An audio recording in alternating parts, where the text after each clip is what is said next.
Outside in the warm Miami air, wind shall turn to me. What was your name again, kid? It's still Heller. Nathan S. Heller. Aren't you gonna spell it? Look, I don't want to be in your story. Good, because you're not. You're Chicago, right? Born and bred. What do you make of that, in that cell back there? You're New York. What do you make of it? It's horseshit. I think that little bastard hit Cermak. I think he thinks he's dying from that stomach of his, and the mobsters probably promised to support his family back in Italy in return for him taking Tony out, and for his silence. What do you think? I think you're right on the money. But if you print it, nobody will believe a word. What's the guy to do? Bullshit they'll believe. Take it from me. Facts only bore 'em.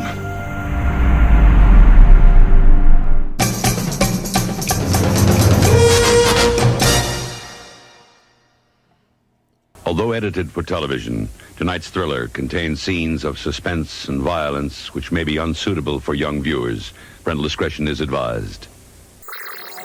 Robservations with Robert Meyer Burnett.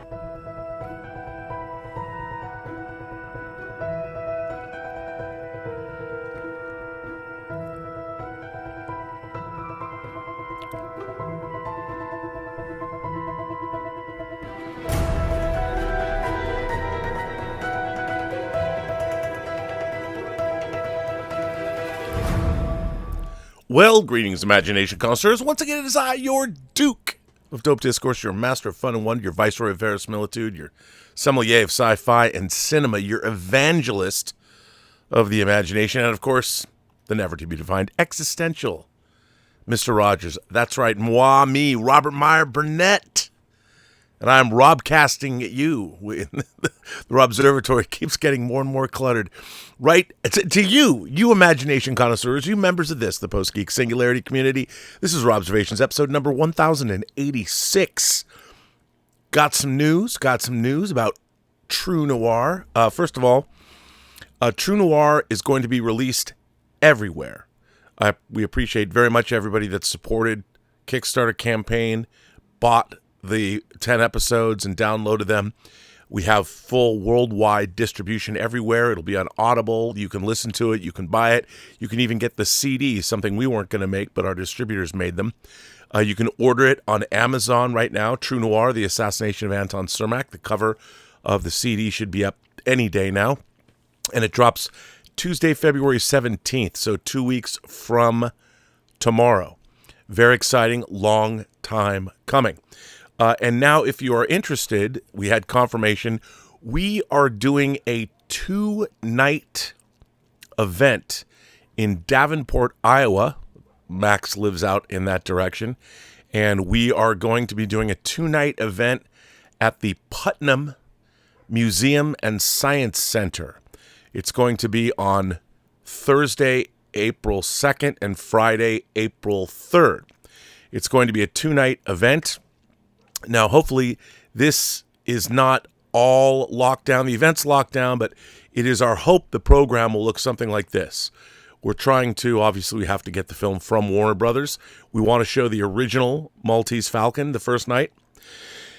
And then after the movie's over, we're going to have a big question and answer session with Max Allan Collins talking about his book, The Return of the Maltese Falcon, which I was not aware of until today, but this might become a trilogy. Max, was I not supposed to say that? Shit. Shouldn't tell me anything. But it might be a trilogy. And so it's going to be a great night. And the second night, we're going to play, they have what they call the really big theater there. It's an IMAX theater, apparently. And we're going to play True Noir, the audio drama, the first 4 chapters, all the way through the time Heller meets Al Capone. And I've wanted to play True Noir in the 5.1 mix in a theater since we started the project. So we're going to be doing it in grand fashion, and afterwards I will be doing a Q&A, and we'll have Christine Sheeks, my fellow producer, and Max, and Mike Bodden, and Phil Dingledine, the producers, and maybe some other special guests. We'll see if we can get them. We don't know yet, but it's going to be a great event celebrating the release of True Noir worldwide. It's been a long time coming. As a result of this, I can now fully finish the soundtrack album, the Blu-ray, the script book, and the other perks. Kind of had to hold off. Look, this should have been done, 8 months ago. It just sometimes getting distribution takes some time. So very, very exciting there. I'm very excited for that event. And also, during those days on the Thursday and Friday in Davenport, Iowa, I was hoping to maybe have some kind of a Imagination Connoisseurs get-together for people that live in that part of the world. Obviously, Chicago's within a couple of hours of Davenport, the Quad Cities, and anybody around there can make plans accordingly. Contact me at that email if you want to have more information, or if you want to have information about a meetup. And hopefully we can do meetups on both Thursday and Friday. That would be very exciting.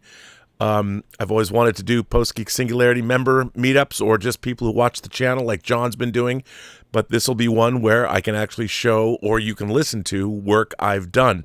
So that's very, very exciting. So that is April 2nd and 3rd coming up, and that will once again be at the Putnam, the Museum of Science and Technology, and the event's going to be, I don't know if both nights are going to be in the same place, but we'll see. All of those details to be decided.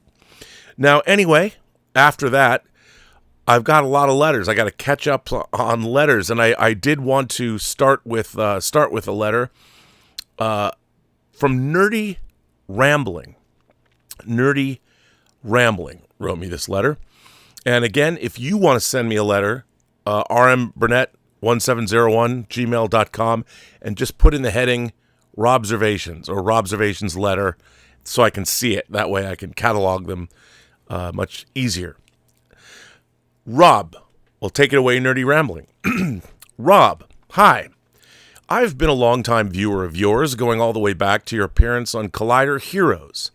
I was deeply invested in that whole community of content creators throughout the mid to late 2010s, back when I was a teenager and really beginning to expand my love of cinema. As I entered adulthood and life naturally got busier, I found myself losing interest in most of that type of content. Except for you. For a long time, I would only go to your channel when there was a specific topic I wanted to hear your opinion on, and I'll admit that, like many people, I sometimes thought, when is this guy going to get to the point? Guilty as charged. But the more I got to know you, the more I began to appreciate that about Robservations. It became a place where I could be intellectually stimulated and constantly introduced to new ideas and stories. Eventually, I subscribed about 2 years ago, and I haven't regretted it since. That's very nice of you to say. This may sound strange, but you're around the same age as my parents. And in a way, you represent the answer to a lot of the frustrations I've had with them. Uh-oh. They grew up during such an iconic era, yet never really engaged with the incredible stories that came out of it. So when I hear you talk about your experiences, I often think, yep, this is exactly how I would have been if I'd grown up in the 70s and the 80s. I see you as a kindred spirit because you don't let one thing define you. If anything, you're defined by your openness, and I relate to that deeply. I have strong opinions about storytelling, but I don't feel the need to analyze every story in a highbrow or overly academic way. I don't only consume cinema, I also love literature, manga, anime, video games, but like you, I think my number one love will always be cinema. That's my foundation. I mainly wanted to finally say, thank you for what you do and for being one of the reasons I started my own YouTube channel almost 2 years ago. Watching your live streams reminded me that there are many other kindred spirits out there who are willing to listen to a nerdy person ramble about storytelling. You obviously have far more insight and experience than I do, but I realized I needed to do something productive with my love of stories. I wish you all the best and keep up the great work. P.S. I read Project Hail Mary solely because of your enthusiasm for it, and I even made a video about it. And the link to the video is here, and I will drop that right now into the chat. I have not, to be honest, I have not watched this video, because this is the first time I've actually read this letter all the way through. So I put that in the chat. You can find Nerdy Ramblings video there.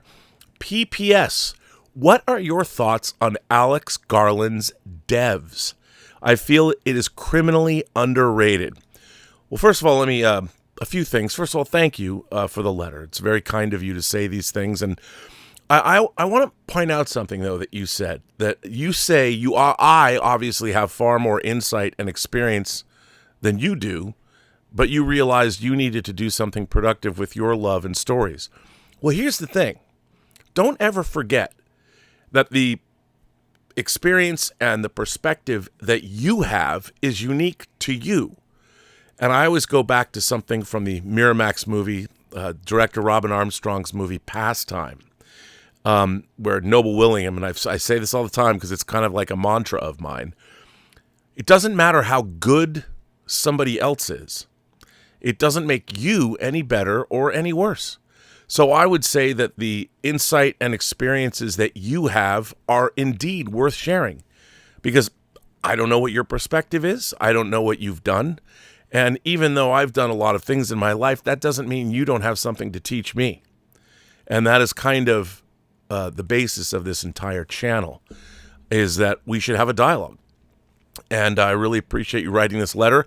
I like the fact that you told me about your parents, that you know, a lot of people just, I know because when I was growing up, my love of science fiction, fantasy, horror, whether it was the Science Fiction Book Club, whether it was the Young Model Builders Club, whether it was my model rocket program in elementary school, whether it was going to the movies, the Seattle International Film Festival, or going to get my comic books every week on the bus, everybody's different.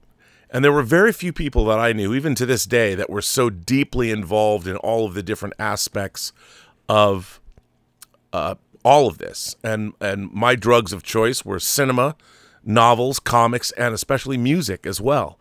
So, you know, I think your perspective, don't ever think that you don't have something valuable to share, because you do. And don't forget it. And I want to say thank you for writing this very kind letter. I very much appreciate the kind words that you had for me. And it's interesting because, you know, when I was a teenager in high school, so much of what I was seeing was so formative for me, because it was a time when I was being exposed to all kinds of different ideas, just whether it was movies, whether it was music, whether it was books I was reading.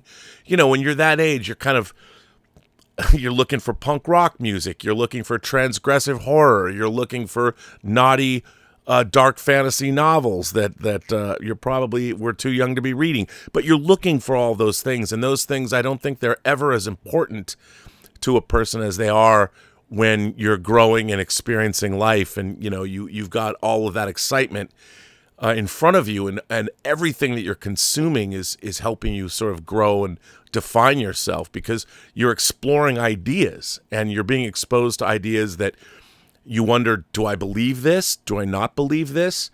I mean, what was so exciting back then for me was being exposed to all of it, you know, and I didn't sit there and go, well, I'm not going to listen to this person over here, and you listen to everything. You know, there was no, I liked listening to political lectures even when I didn't agree with somebody. I didn't sit there and like dismiss those people. I learned from those people. Because the thing is, what I find now is that I really feel that people are so set in their ways. I mean, as I pointed out lately, today I was called, of course I have Trump derangement syndrome today. And I'm a lefty that's enabling all kinds of horrible things. Yesterday, I was a white supremacist. And in a way, I find that such an interesting dichotomy that happens to me on a daily basis, depending on who's encountering me when and what I happen to be talking about. Because I'm as interested in politics as I'm interested in science. You know, what SpaceX is doing, talking about building AI data centers in space, and they just made $1 trillion deal with an AI company. I mean, you might not like Elon Musk, and you can sit there and go, okay, you know, he didn't create this technology, he bought it. It doesn't matter why somebody's pushing something forward. It is getting pushed forward. And I find it like, do I like what Elon Musk himself as a guy is doing a lot of the time? No, but he's facilitating incredible things happening. So everybody's a dichotomy. And as I like to say, we live in a continuum. The very worst thing is happening today, and the very best thing is happening today, and everything in between. It's all happening, or if you love Almost Famous the way I do, it's all happening. Jay Baruchel, all happening. Bowie is here. It's all happening all the time. And so that's kind of how I like to lead my life. That's why I find it funny that as the days go by, depending on who knows me from where, I guess I'm all things to everybody, and people love me for all these things, or people hate me for all these things, and it's an interesting way to live. So, Nerdy Ramblings, I want to thank you for that letter. I have a lot more letters to read, but this article that was sent to me by a lot of people, Corey Van Castlecook sent it to me, but the first person that sent this article to me that I have to go back and was Love Entertainment. Love Entertainment sent this, which I don't know who that is. I don't know if I know Love Entertainment, but maybe we do. But I do love the title, Love Entertainment. But Love Entertainment sent me this article first. So credit where credit is due. I don't know if you've seen it, but I read it. Now, this is in The Atlantic. Now, here's the thing. Some people, depending on where I find my articles, if I go to Quillette and find an article there, I'm a right-wing, white supremacist or something, conservative. But if I go to The Atlantic, they're the lefties. I find articles and interesting things to read everywhere. I'm not looking at certain places. I mean, I go to Medium a lot because there's a lot of different voices there, but I look around just to find interesting articles. I like The Atlantic. I think they've been doing a lot of really in-depth political reporting. Now, I don't know. I read a lot of Atlantic stuff. The Atlantic is one of my favorites. Wired Magazine has always been one of my favorites. Wired Magazine was essential reading in the 90s, and actually it's still essential reading today. I've really liked. So those are two, if you want to know more insight into what I read. I have a news feed, Apple news feed, that gives me all these periodicals, and I'm reading from all different kinds of things all the time. So I think that any time you find articles with something that you can engage with on an interesting level, even if you can't stand the person that wrote it or you don't like their politics, I think sometimes those things are maybe the best things to read because you test your own beliefs against what you read. But anyway, The Atlantic published an article that I covered months ago about how in Ivy League schools, I'm sorry, my glasses are dirty, but in Ivy League schools, there were a lot of kids, new students, that can't read a book. Their attention spans have been destroyed over the last 20 years using social media. It was the best of times. It was the worst of times. But I found it distressing to read only because how much I love to read and how I've loved to read since I was a kid. So much of the world I was exposed to through reading. Well, not just, when we got the World Book Encyclopedia. I love the World Book Encyclopedia. It was pre-internet. It was like having an internet literally at your fingertips without it being electronic. So reading is fundamental. But it was distressing to read that it wasn't that people were illiterate. Their attention spans have been literally damaged. And you can read, there's all kinds of reports, Psychology Today. I went down a rabbit hole. I was looking for a report to read about this phenomenon, about how scrolling and everything has really damaged everyone's ability to concentrate. And of course, medications, Adderall, all the modern age has really gone a long way toward destroying concentration. And I think we've all noticed in movie theaters, a lot of people obviously don't have the ability to concentrate even in a movie. Well, it was shocking to me to read this article that was in The Atlantic a few days ago. And I want to jump into it. This was published on January 30th, and it was written by Rose Horowitz, or maybe it's Horowitz, I'm not sure. And this is just, here it is. The film students who can no longer sit through films. The attention span crisis goes to the movies. Everyone knows, by the way, if you want to follow along, the link for this article is in the description below, right by the tip link, if you want to send in a tip or super chat or whatever, but the tip link is in the description too. People ask me, where's a tip link? Everyone knows it's hard to get college students to do the reading. Remember books?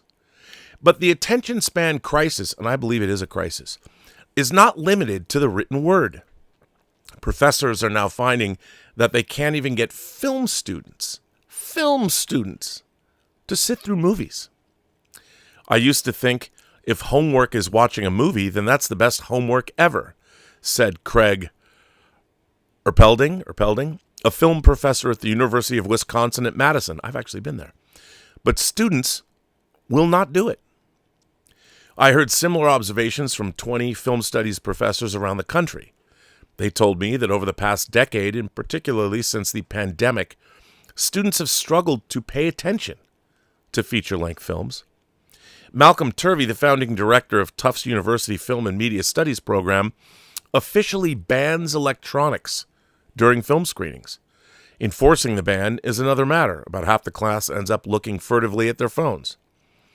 A handful of professors told me they hadn't noticed any change. Some students have always found old movies to be slow.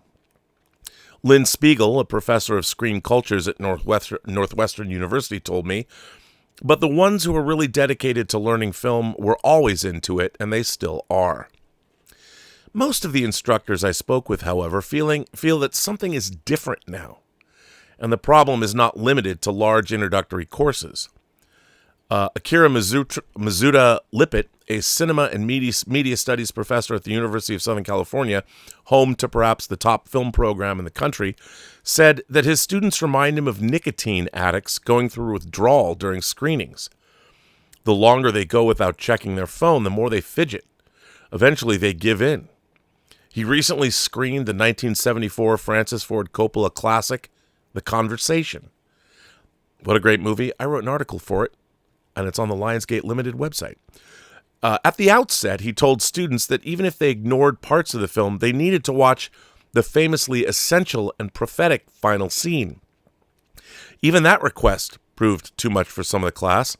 When the scene played, Lippert noticed that several students were staring at their phones, and he told me, "You do have to just pay attention at the very end, and I couldn't even get everybody to do that," he said. Many students are resisting the idea of in-person screenings altogether. Given the ease of streaming assignments from their dorm rooms, they see gathering in a campus theater as an imposition. Professors whose syllabi require in-person screenings outside of class time might see their enrollment drop. Meredith Ward, director of the program in Film and Media Studies at Johns Hopkins University, told me, accordingly, many professors now allow students to stream movies on their own time. You can imagine how that turns out. At Indiana University, where Erpelding worked until 2024, professors could track whether students watched films on the campus's internal streaming platform. Fewer than 50% would even start the movies, he said, and only about 20% made it to the end. Recall that these are students who chose to take a film class. Even when students stream the entire film, it's not clear how closely they watch it. Some are surely folding laundry or scrolling Instagram or both while the movie plays. The students I spoke with admitted to their own inattentiveness. They even felt bad about it. But that wasn't enough to make them sit through the assigned movies. Miradula, these names are tough. Natarajan, a freshman, cool name though, I wish I could pronounce it. A freshman at the University of Texas at Austin took a world cinema class this past fall. There were some movies that were extremely slow-paced, and ironically, that was the point of the movie, she told me. But I guess impatience made me skip through the stuff or watch it on 2 times speed. Oh, it's so depressing hearing this. After watching movies distractedly, if they watch them at all, students unsurprisingly can't answer basic questions about what they saw. In a multiple choice question on a recent final exam, Jeff Smith, a film professor at UW-Madison, a University of Wisconsin-Madison, I say UW because I'm from Seattle, we call the University of Washington the UW, asked what happens at the end of the Truffaut film, Jules and Jim. More than half of the class picked one of the wrong options, saying that the characters hide from the Nazis, the film takes place during World War I, or get drunk with Ernest Hemingway, who does not appear in the movie. They're probably thinking of Midnight in Paris, Woody Allen's film. Smith has administered similar exams for almost 2 decades. He had to grade his most recent exam on a curve to keep students' marks within a normal range. The professors that I spoke with didn't blame students for their shortcomings. They focused instead on how media diets have changed. From 1997 to 2014, screen time for children under age 2 doubled. And the screen in question, once a television, is now more likely to be a tablet or a smartphone. Students arriving in college today have no memory of a world before the infinite scroll. As teenagers, they spent nearly 5 hours a day on social media, with much of that time used for flickering from one short-form video to the next. An analysis of people's attention while working on a computer found that they now switch between tabs or apps every 47 seconds, down from once every 2.5 minutes in 2004. I can imagine that if your body and your physiology are not trained for the duration of a feature-length film, it will just feel excruciatingly long, says USC's Lippitt. He also hypothesized that because every movie is available on demand, students feel that they can always re-watch should they miss something, even if they rarely take advantage of that option. Kyle Stein, a film and media studies professor at Johns Hopkins, usually begins his course with an icebreaker. What's a movie you've watched recently? In the past few years, some students have struggled to name any film. Kristen Warner, a performing and media arts professor at Cornell University, has noticed a similar trend. Some of her students arrive having seen only Disney movies. Erpelding at UW-Madison, or University of Wisconsin-Madison, said he tries to find a movie that everyone in his class has seen to serve as a shared reference point they can talk about. Lately, that's become impossible. Even students who are interested in going into filmmaking don't necessarily love watching films. The disconnect is that 10 years ago, people who wanted to go study film and media creation were cinephiles themselves, Erpelding told me. Nowadays, there are people that consume the same thing everyone else consumes, which is social media. Of course, young people haven't given up on movies altogether, but the feature films they do watch now tend to be engineered to cater to their attentional deficit. In a recent appearance on the Joe Rogan Experience, Matt Damon, the star of many movies that college students may not have seen, said that Netflix has started to encourage filmmakers to put action sequences in the first 5 minutes of a film to get viewers hooked. And just because young people are streaming movies, it doesn't mean they're paying attention. When they sit down to watch, many are browsing social media on a second screen. Netflix has accordingly advised directors to have characters repeat the plot 3 or 4 times so that multitasking audiences can keep up with what's happening, Damon said. Some professors are treating wilting attention spans as a problem to be solved, not a reality to accept. Stein at Johns Hopkins is piloting a course on slow cinema, minimalist films with almost no narrative thrust, with the goal of helping students redevelop long modes of attention. Rick Warner, the director of film studies at the University of North Carolina, deliberately selects films with slow pacing and subtle details, such as Chantal Ackerman's Jean Dielman, which, by the way, a movie that leapt up above Citizen Kane as one of the best movies ever made, or the best movie ever made. Jean Dielman is a 3-hour movie that mostly follows a woman doing chores in her apartment. I try and teach films that put their habits of viewing under strain, Warner told me. I'm trying to sell them on the idea that a film watched properly can actually help them retrain their perception and can teach them how to concentrate again. Once they get used to it, students enjoy the challenge, he said. But other professors, perhaps concluding that resistance is futile, are adjusting to the media their students grew up on. Some show shorter films or have students watch movies over multiple sittings. Erpelding, who primarily teaches filmmaking courses, has moved from teaching traditional production methods to explaining how to maximize audience engagement. He now asks students to make 3 or 4 minute films, similar to the social media edits they see online. After all, this seems to be the only type of video many young people want to watch. By the way, the last scene of the conversation has the paranoid Gene Hackman destroying his apartment in a desperate and futile search for listening devices. He eventually gives up and mournfully plays the saxophone amid the wreckage. It's a brilliant scene and worth the wait. That was from Rose Horovich in The Atlantic. You can get the link down below. Now, this was, for me, an incredibly depressing thing to read, as was the Atlantic article about kids that don't read books anymore. But it all is coming from the same place. And I would say this. I would say that, look, the act of reading, interacting with text, and the idea to, in your mind, visualize what's going on is a learned skill. You can know how to read, but that doesn't mean you're literate. And anybody can sit down and watch a film, but again, film is a language. Narrative cinema employs a language, and the language is actually, in terms of cinema, you have the way a scene is shot, you've got wide shots, establishing shots, mediums, close-ups, extreme close-ups, you have tracking shots, handheld shots. There's all kinds of language, and a shot itself is conveying meaning, and in every single shot. And if you can't derive, if you haven't learned how to derive meaning from cinema, you're functionally illiterate. Now, that doesn't mean you can't watch a movie, but the reason you are not, the reason your attention span doesn't work when you're watching films is because you haven't taught it to work. It's a skill that needs to be learned. And it's weird to me to think that there are people today, and I see this all the time, that literally they do not have the mental capacity.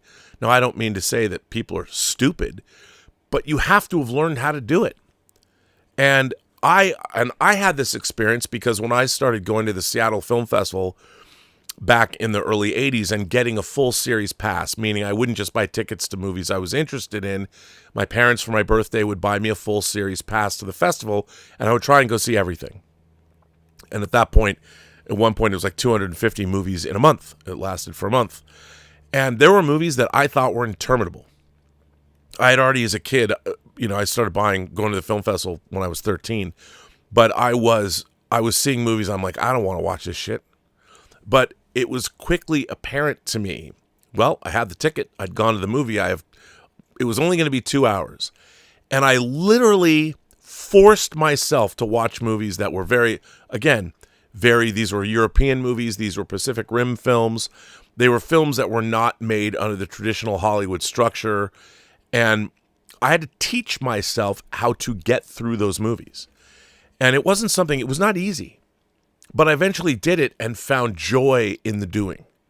As I've discovered, if you take the time to do most things, teach yourself a new skill, it always results in joy. I've been cooking for my dogs, and I found myself really loving to be in the kitchen and cooking food, turning a vegetable stew with all the meat I make, putting it all together. I'd never really cooked before, and now I'm cooking for myself too. It's joyful. It's a skill. You learn how to measure. I don't know how much paprika goes in there. How much turmeric do I mix with the peppers to get the reaction? Anyway, it's a new skill. And I've watched over the last 20 years how people go to the movies and they literally can't focus. And I know the way that movies work. If you're not focused on a film, you're not getting it. And one of the great joys of going into a movie theater is that a movie theater is a sensory deprivation tank because it's dark. You know, if they didn't have to put exit lights in to where the exits are by law, you'd be sitting in a pitch black box, essentially, watching a film, and your entire focus is on the screen and what's happening. And I believe that's truly, really the only way you can watch a movie and get out of it what you're supposed to. Now, here's the thing. Anybody who made movies understood that that's how those movies were going to be seen. Most people, I mean, now, of course, we've had television, but it wasn't until fairly recently that you could have a great experience at home watching a high-definition transfer of a film in full-on Dolby Surround. We had Dolby Surround, but we only had NTSC video, so it looked like the image was terrible. Now it's gotten better. But nothing is better than going to a movie theater. And the whole point of going to a movie theater is you are completely uninterrupted. To take a phone with you into the movie theater where you're getting, even if your phone is on vibrate, defeats the purpose, in my mind, of going into a movie theater in the first place. Because the whole point is your focus. The world should be, nothing should matter when you see a movie. And someone's going to say to me, well, Rob, what if the babysitter calls? It'll wait. Unless somebody had a fatal accident, which they probably didn't, there's nothing more important than when you're in a movie theater to watch the film. If there's ever going to be the possibility of something more important, then don't go into the movie theater. Because even the act of getting up in the middle of a movie is disturbing to other people. I mean, I've learned to not register that, but when you go into a movie theater, nothing else should matter. And if you're waiting to get a phone call, you're distracted already, so the movie's not going to work on you. And for me, look, as a lifelong movie fan, I never had a problem, even as a child, because I grew up in an era where there was only 3 channels, later 5, and whatever was on, I would sit down and watch it just to see what would happen. And I never thought if the movie was on, I would change the channel at a commercial to see what else was on. But I would never, I watched a lot of slow and boring movies when I was a kid, but I tended to get something out of them. And when I've told the story before, but when I finally went to USC and I had to take Cinema 190 with Drew Casper, I got to go to the Noir Cinema, this standalone theater, beautiful theater.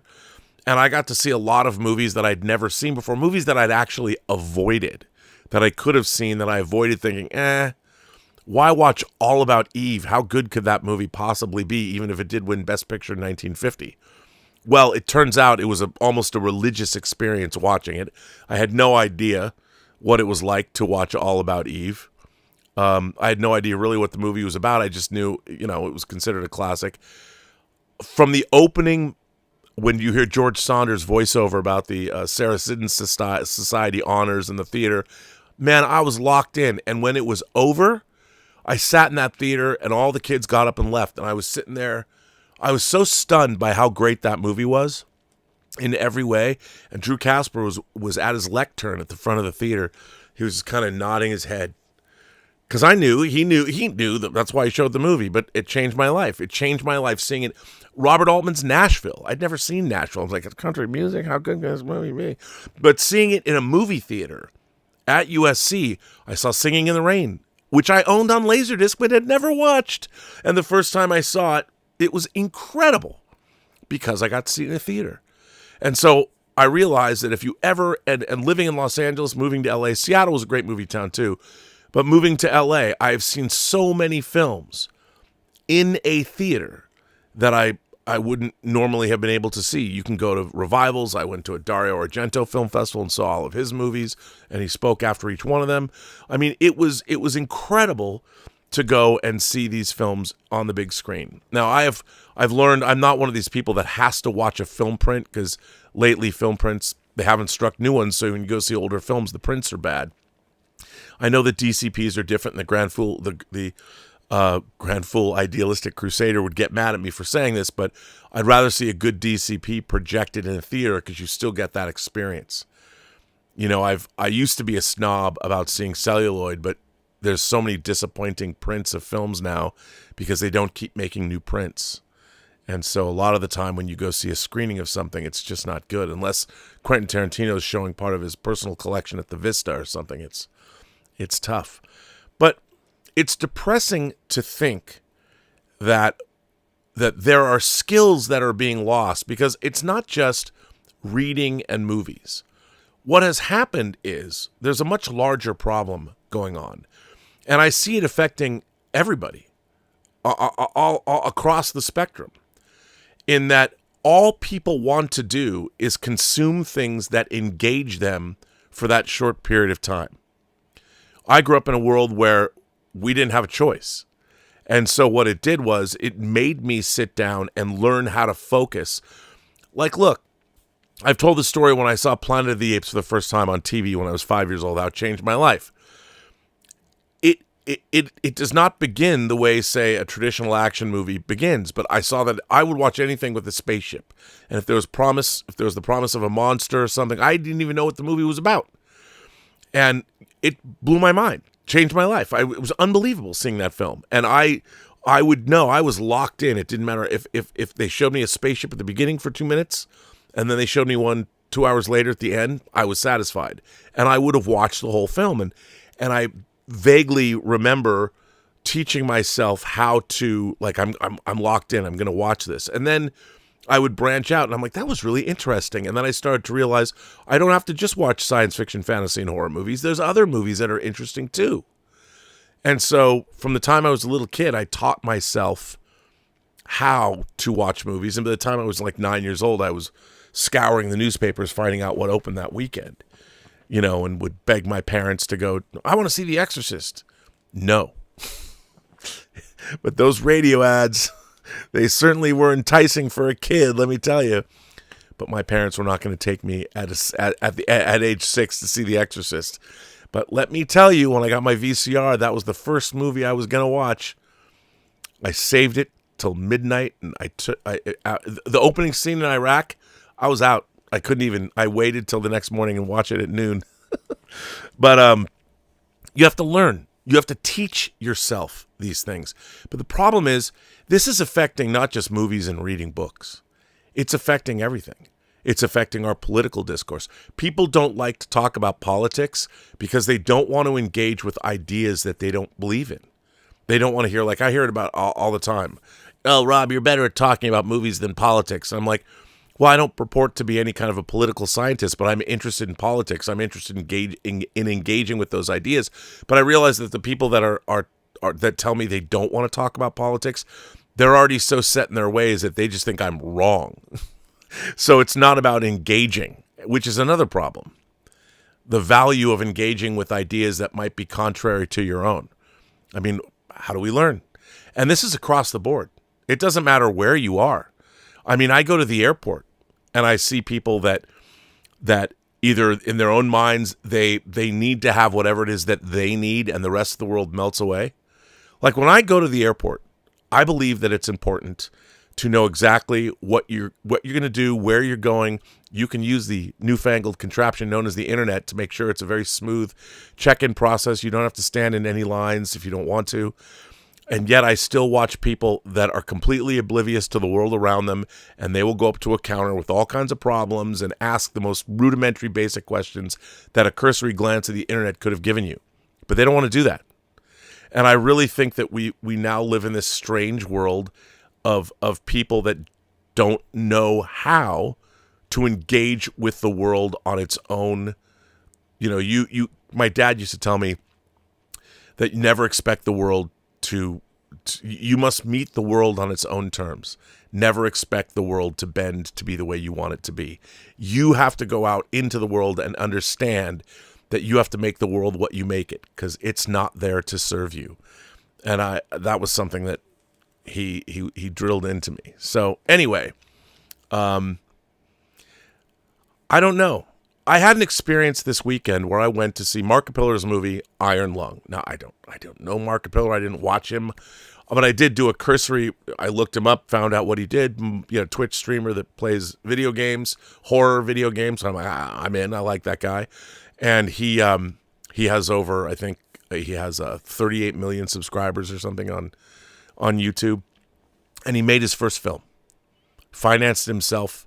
Iron Lung, based on an indie video game that he liked. And he made this movie. And here's the thing.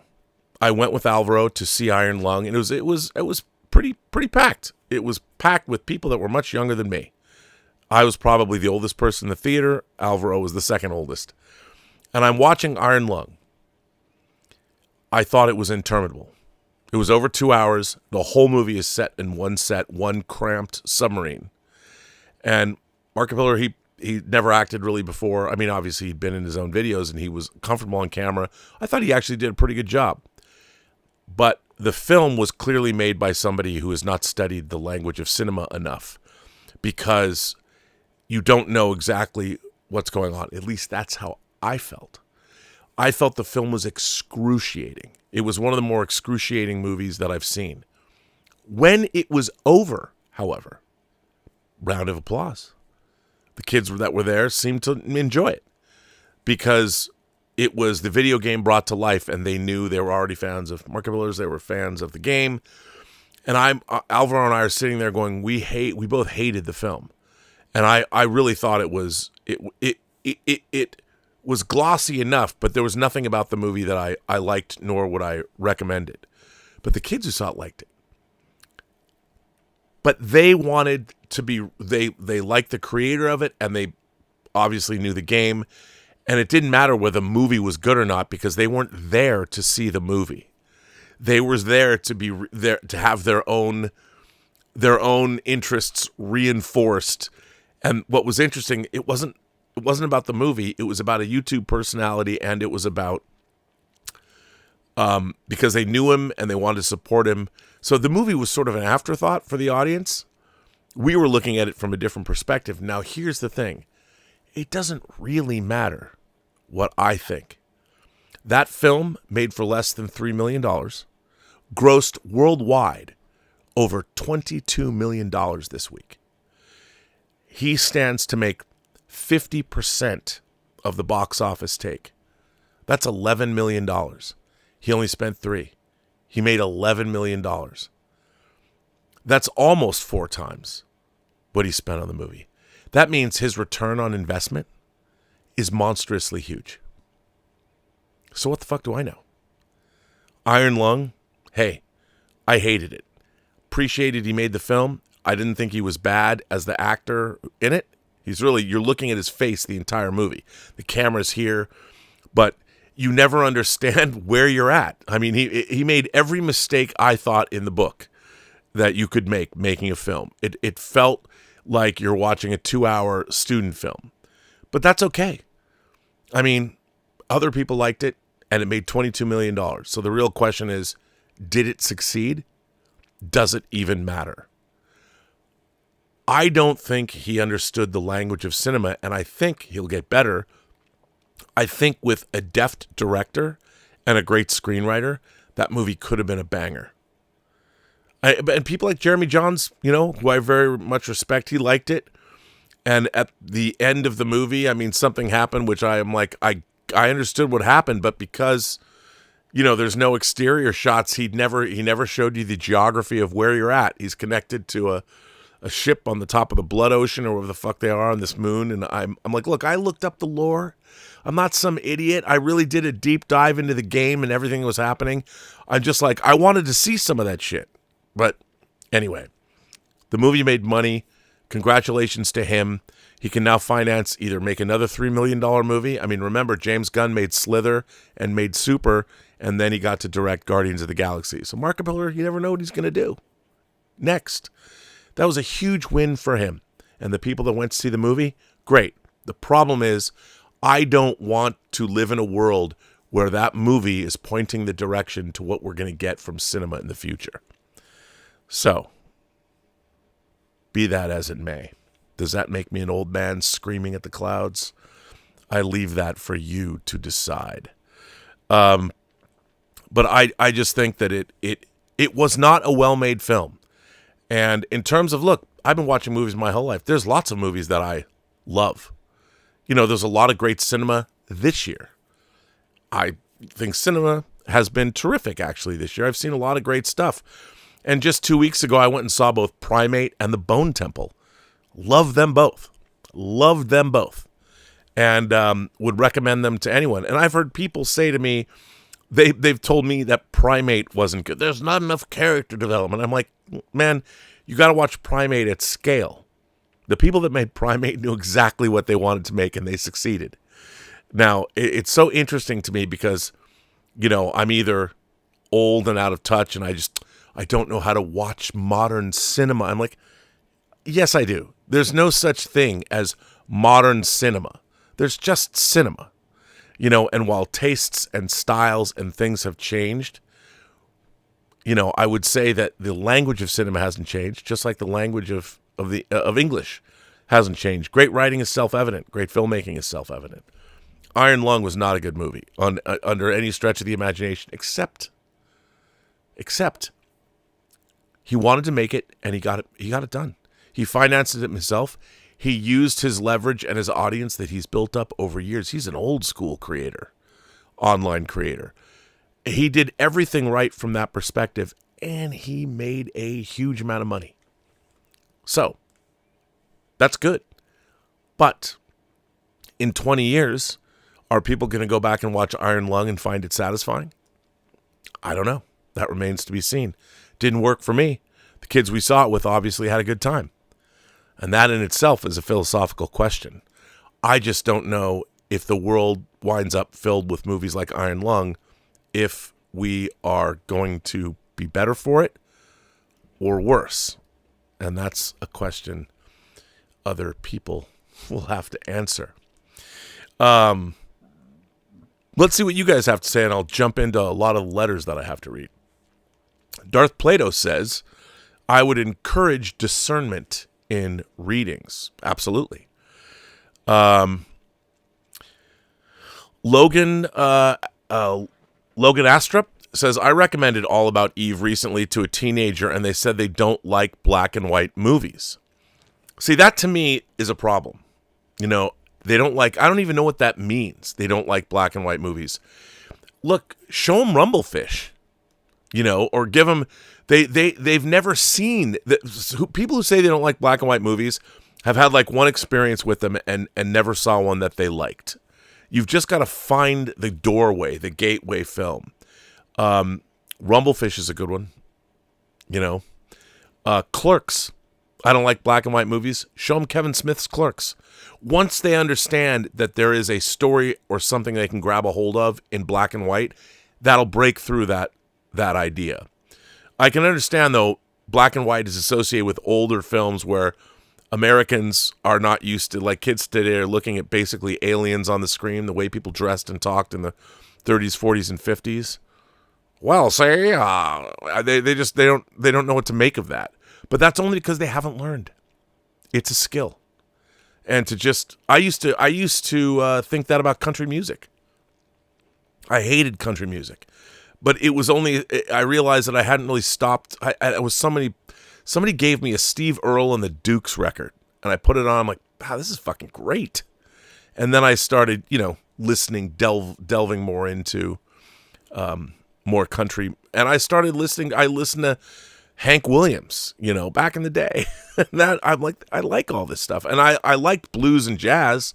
So it wasn't that much of a stretch to find my way into more folk music. But it was because I hadn't listened to it. I had a prejudice against it because I had never really taken the time to learn. So, yeah. But All About Eve, and again, it's a very sophisticated movie. And it's not just, you really have to have a certain mindset. Warren, 1765 said, could you text Bill Shatner? What is your relationship after Free Enterprise? Well, my relationship with Bill Shatner has been pretty good. I did other things with him after we made Free Enterprise, like I produced the special features for the Star Trek V DVD, interviewed him, and we've done other things through the years. We almost made Free Enterprise 2, but I always kept it on a very professional level. I didn't have any illusions about us being friends, but if I called his office, I can get him on the phone. But I don't text him. Yeah, and I think that's true of a lot of people when I make, it depends, when I make movies or TV, or I keep things very professional with the actors.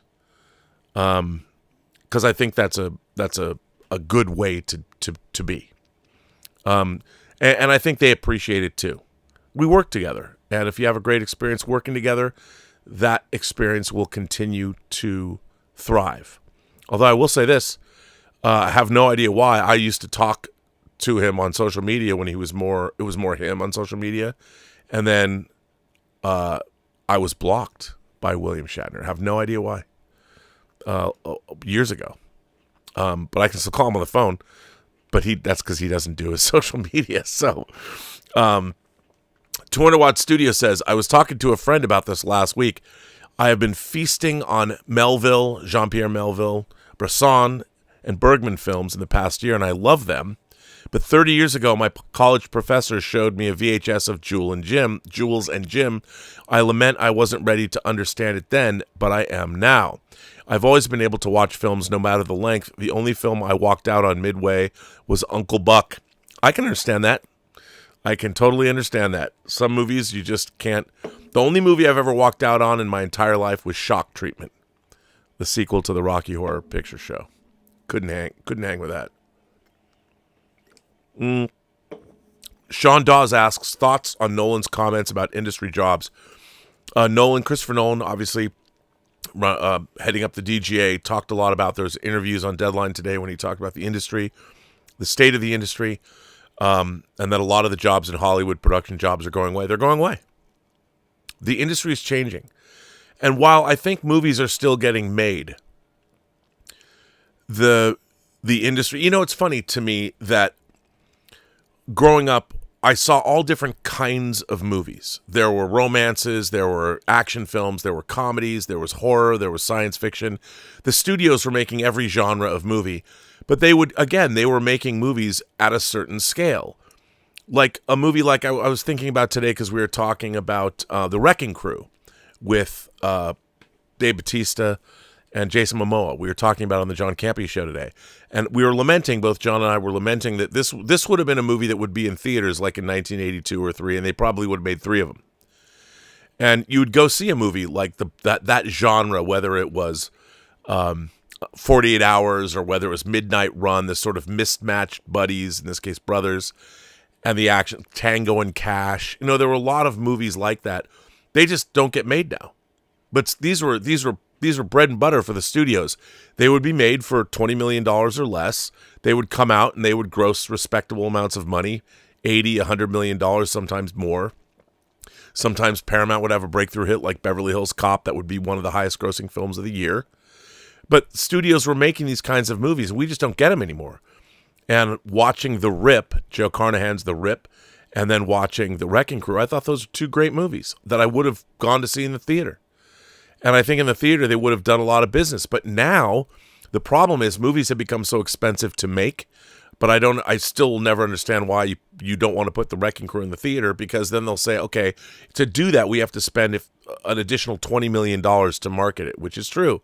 And they see that as too much, that it's too much of a risk. They go by analytics. I mean, it's going to be very interesting to see. I'm really looking forward to a movie coming out later this month called Crime 101.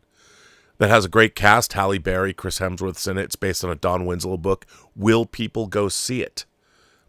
I don't know. I hope so, because Amazon's 2026 slate is really exciting. Obviously, Project Hail Mary, one of my favorite, one of the movies I'm most looking forward to in 2026 is next month.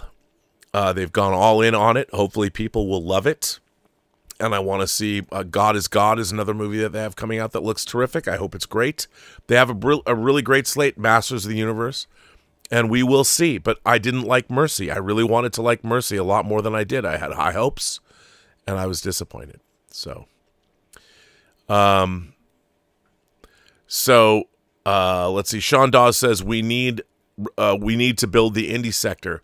Here's the problem with independent cinema. It's incredibly difficult to get the money because you need liquid cash to make movies. You can't make it on credit. You need cash. The problem is, how do you get your money back? As somebody, I have 2, over the last 4 years, I've got 2 movies, Tango Shalom, a.k.a. Forbidden Tango, and now White Devils. How do you get your money back? That's the problem. If you go to borrow money from somebody to make independent movies, it used to be that you could get Kevin Smith could get Clerks or something picked up by Miramax. They'd put it in the theater and it'd make money. Nowadays, if you look at independent cinema, it's incredibly difficult to make money in the theater or anywhere because distributors don't want to pay you anything.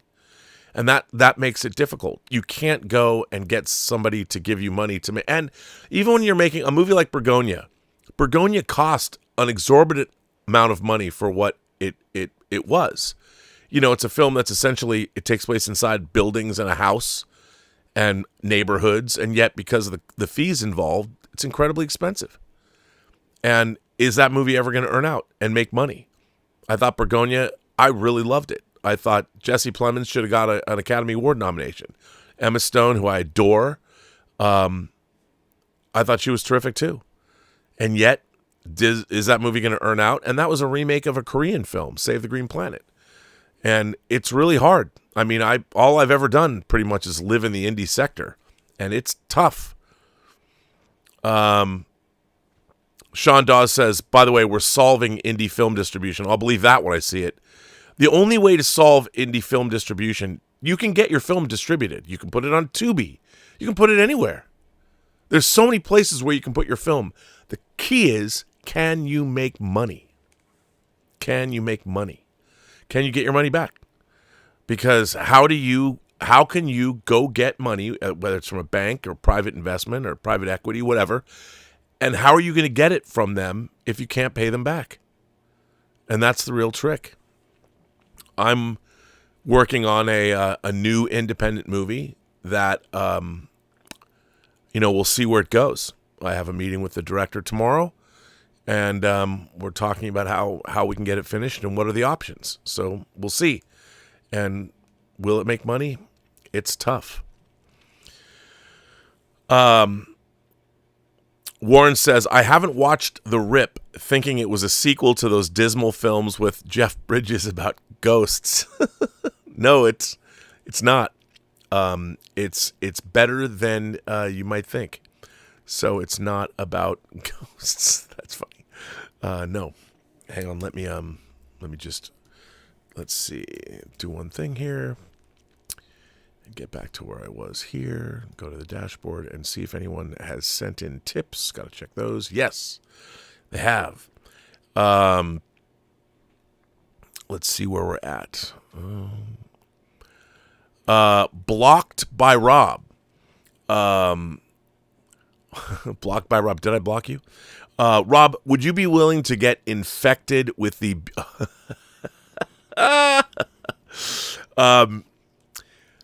This is a question about the new TV series, The Beauty, which is a hoot.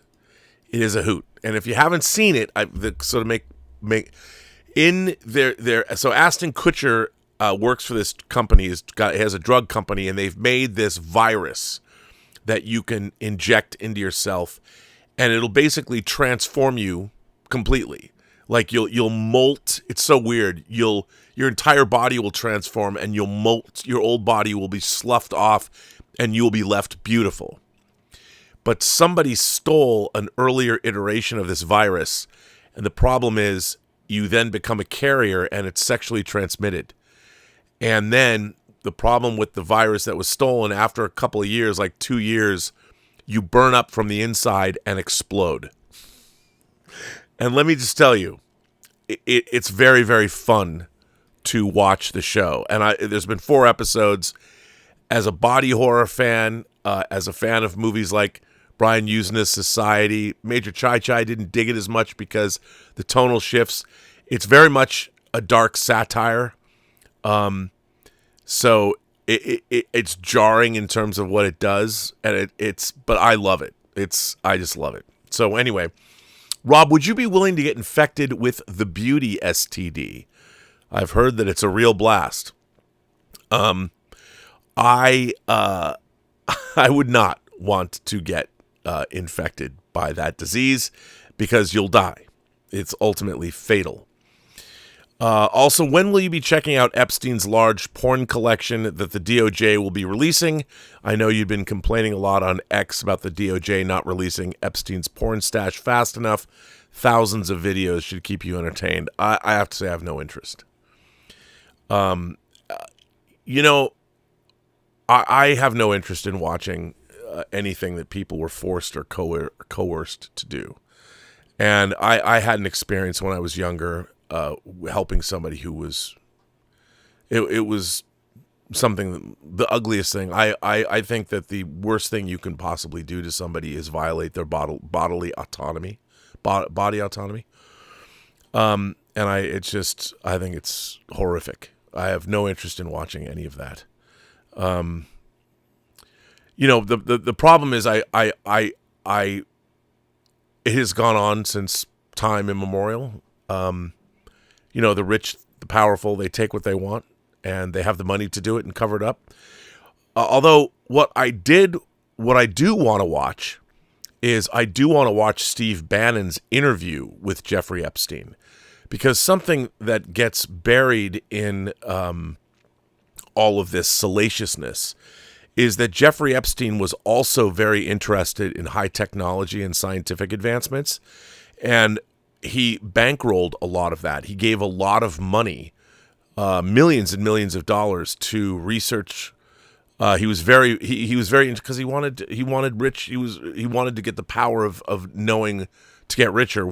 So he was obviously peddling an influence, and he wanted to have lord over things. But what he really wanted was information, and that was what he was doing. And apparently, the Steve Bannon interview with Epstein gets into that, and you hear his philosophy about the because he was very interested in things like CERN and what was going on with whether it was advancements in high tech or biotech and that interests me. Like, what was it about? What was he actually doing?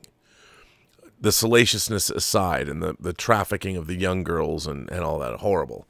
But I do am curious, you know, about that aspect of it. And I read an article about that somebody had watched the whole interview with him and Bannon, and that interests me more than anything else. So, but it's all, yuck.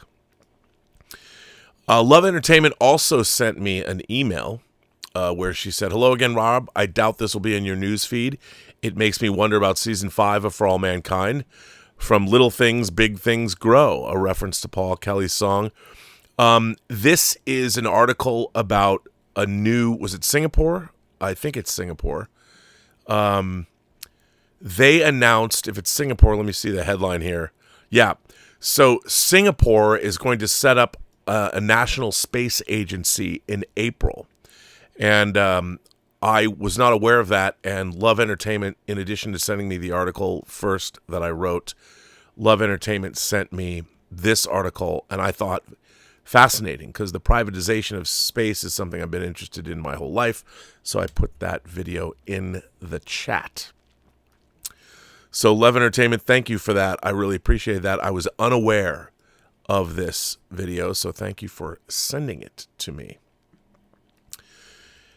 Now, this letter comes to us from our Major Chai Chai.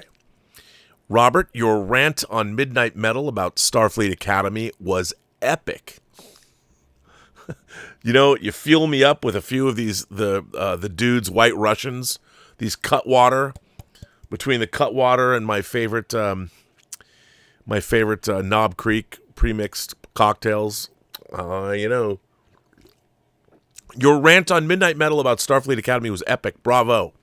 I haven't watched an episode, but I've seen enough clips to know how bad it is. Lord Toth and I, both being retired military, have discussed Academy shortfalls in the live chats and came to the conclusion that he and I, with no writer's experience, could come up with material for a 4-year series based on when we were cadets, albeit I was only an ROTC cadet, but I bet you could do it. A storyline immediately came to mind based on my first 2 weeks as a cadet. My first day at Leadership Lab, we were introduced to our senior cadet leaders.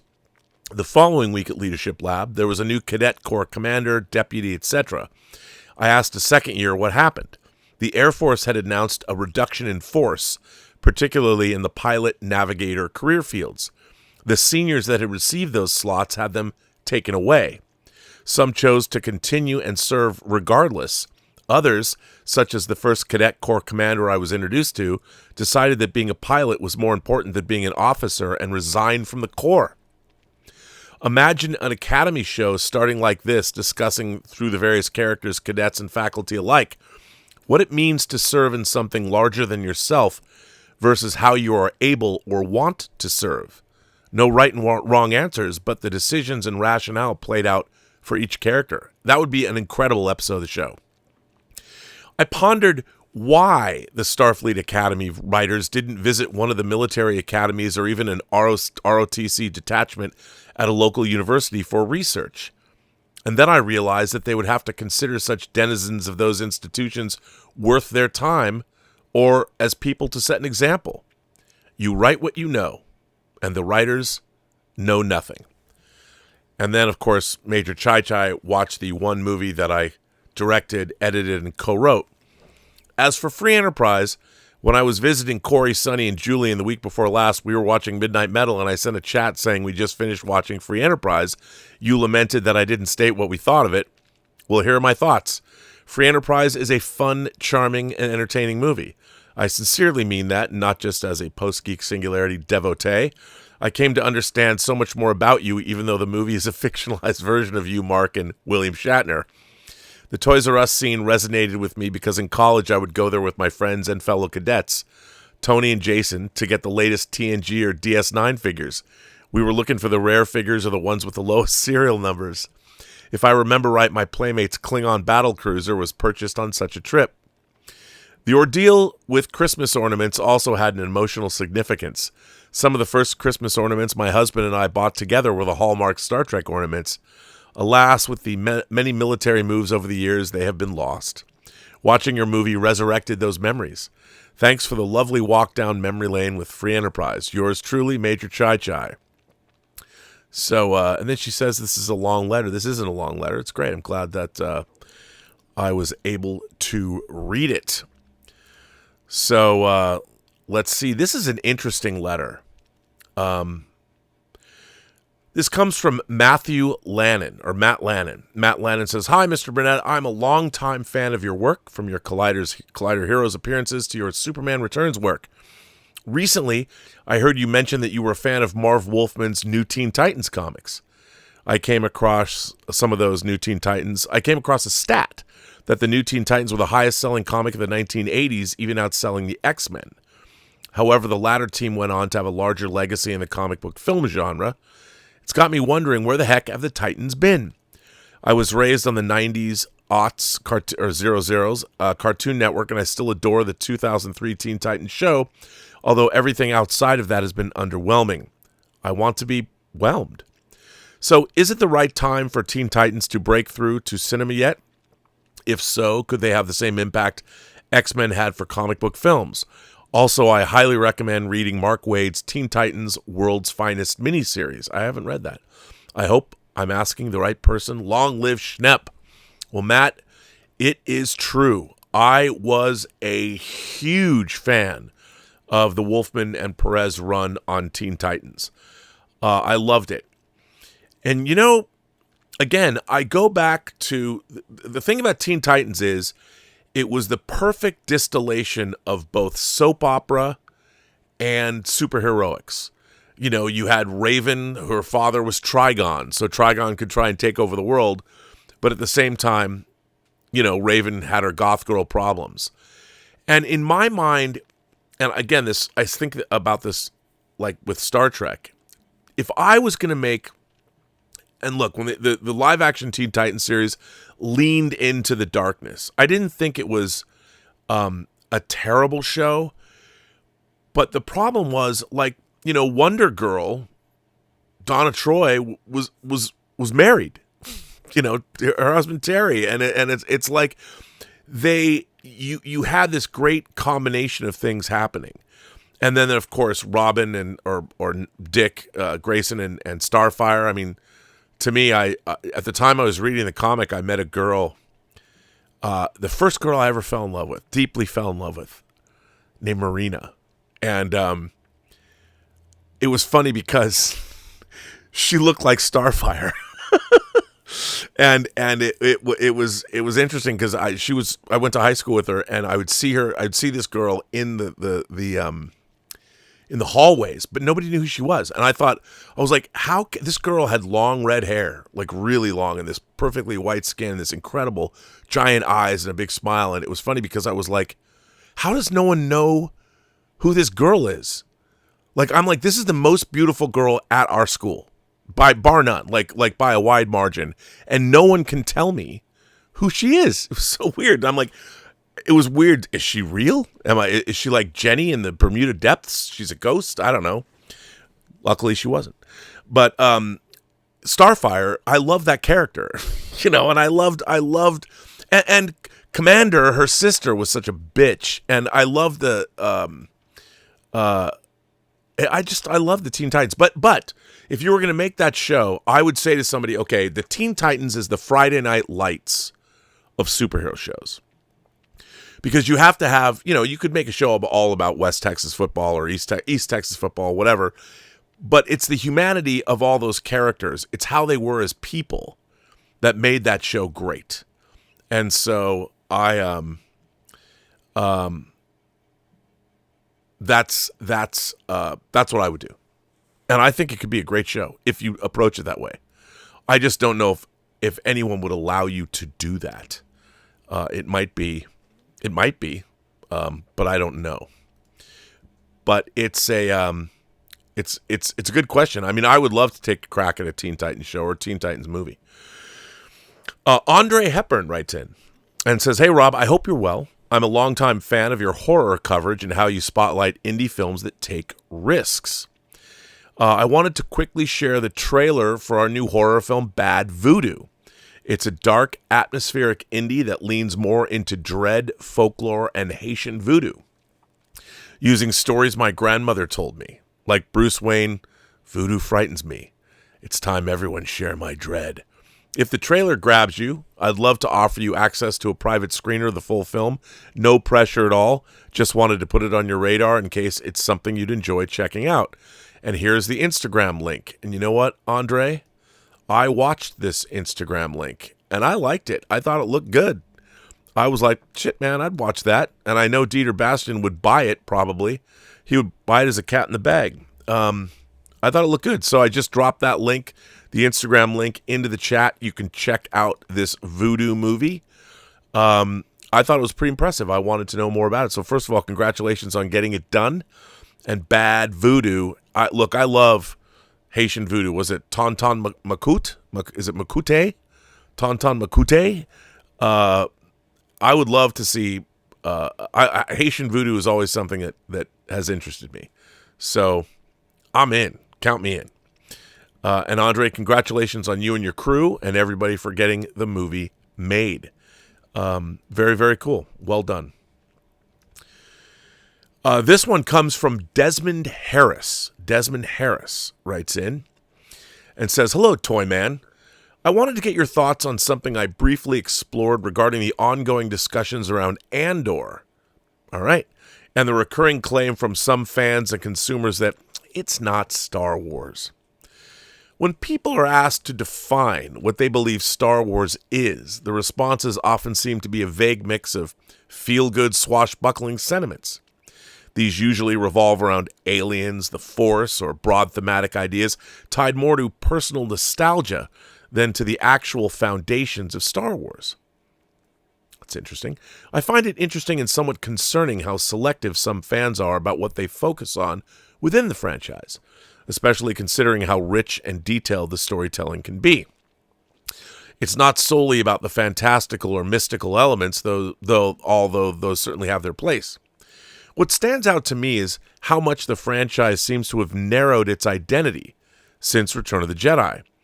There has been a constant emphasis on the Jedi, the Force, and lightsaber elements that increasingly played a relatively minor role in the original two films that helped make Star Wars the cultural phenomenon it became. Bravo, sir. That is an incredible insight. I've been trying to convince people of this for decades, and no one listens. As a brief exercise, I reviewed the approximate percentage of screen time and narrative focus given to the Force, Jedi, lightsabers, and similar elements across the various Star Wars films. I then compare that to box office performance. Chart 1, which compares... Wait a minute, did you give me this chart? Is it here? Oh, you know what? He did. And I did not, because this is the first time I'm reading this letter. Hang on, before I continue on, let me get these charts. And this is interesting. Wow, this is interesting. I love it when you guys send me this kind of stuff. It's very exciting. So let me get these. Let me grab these, and I've just downloaded them. Let me get to my software here, and I will go get these charts and continue on with this fascinating letter. See, it's kind of a process. It's hard to do this when I am live because I have to wait for so many. There's a lot going in and out of my computer right now. So I have to wait for drives to spin up here and things that are being used elsewhere. So that's what I'm waiting right now to get these. See, it's hard to do live. That's why I like to prepare these shows and get everything ready to go before. See, I might not be able to. Oh, here we go. Okay. Let's see if I can. Here are these charts. Well, let's see if I got them.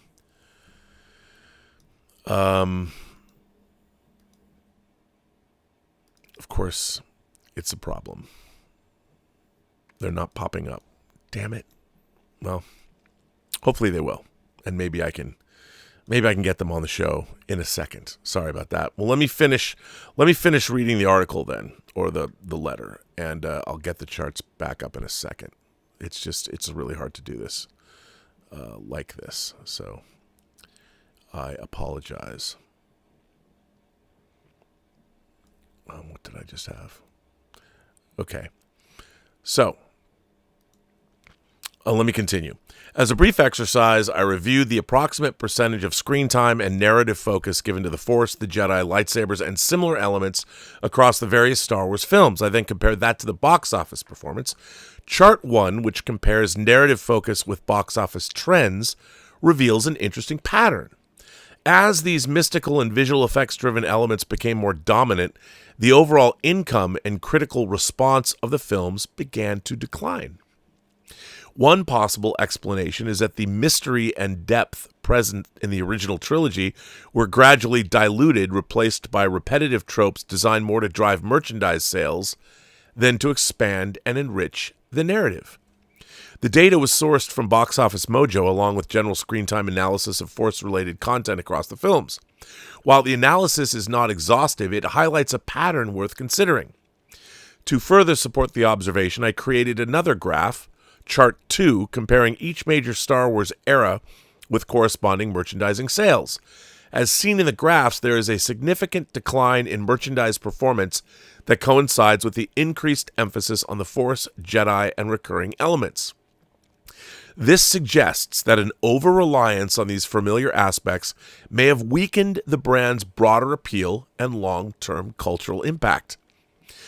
To those who claim Andor is not Star Wars, which I totally disagree with, I pose the question: if your business and revenue were clearly declining as this data suggests, would you consider on the same creative choices that may be contributing to franchise decline? Or would you reconsider the direction of the franchise and acknowledge that personal nostalgia may not align with what makes for long-term creative success? On a related note, I believe the portion of the audience deeply invested in the more stylized or mythology heavy aspects of Star Wars likely represents only 5 to 7% of the broader movie and series viewing public. For example, shows like Rebels or The Clone Wars drew viewership figures in the range of 2.5 to 3.5 million, while those numbers reflect passionate interest, catering to such niche groups, risking alienating the broader audience, the one that historically propelled Star Wars to its cultural and financial peak. Looking forward to your thoughts. Kind regards, Desmond. P.S. I personally prefer Andor. It's one of the few Star Wars properties that tries to do something different by portraying the war in Star Wars with a grounded, character-driven focus. In my view, the franchise has been moving backwards since Return of the Jedi. I would say the franchise has been moving backwards since Empire Strikes Back, and Return of the Jedi was the first indication of that. I have come to believe that many fans and consumers often respond only to what entertains them personally, especially the elements they associate with childhood experiences, rather than seeking out meaningful development in storytelling. If they truly understood what made great entertainment, perhaps more of them would be creating it, not just consuming it. Man, I like you. Where have you been all my life? So here are the charts. They finally showed up. Here is the first chart. This is the Jedi Force focus versus income in Star Wars, the dual scale. Now, I have to say that I think this is a really interesting analysis. This is something that Alvaro would have done. To me, when I think about Star Wars, I really only think of two things. I think of Star Wars and The Empire Strikes Back. Because Return of the Jedi was the first and only time I have ever been significantly disappointed. Return of the Jedi is the most disappointing movie I've ever seen in my entire life. I'll flat out say it. I've said it a million times on the show. Star Wars changed my life. Empire Strikes Back, which I saw 26 times in the theater, showed that my love of Star Wars was not misplaced. And when I saw Star Wars, I was 10. When I saw Empire Strikes Back, I saw Empire Strikes Back the same week I had a bar mitzvah. And to me, you know, when you have a bar mitzvah in the Jewish tradition, it's you become a man.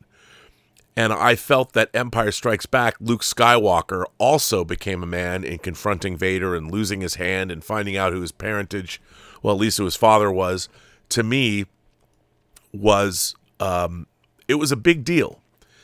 And Empire, to me, like you pointed out, while Vader, you know, to me, the Force was always kind of in the background. It was the fact that it existed. But if you look at Star Wars, when you're meeting the Imperial forces, you meet them at the beginning, they're badass, you know, and when they kill Uncle Owen and Aunt Beru and they slaughter the Jawas and all that, it was scary.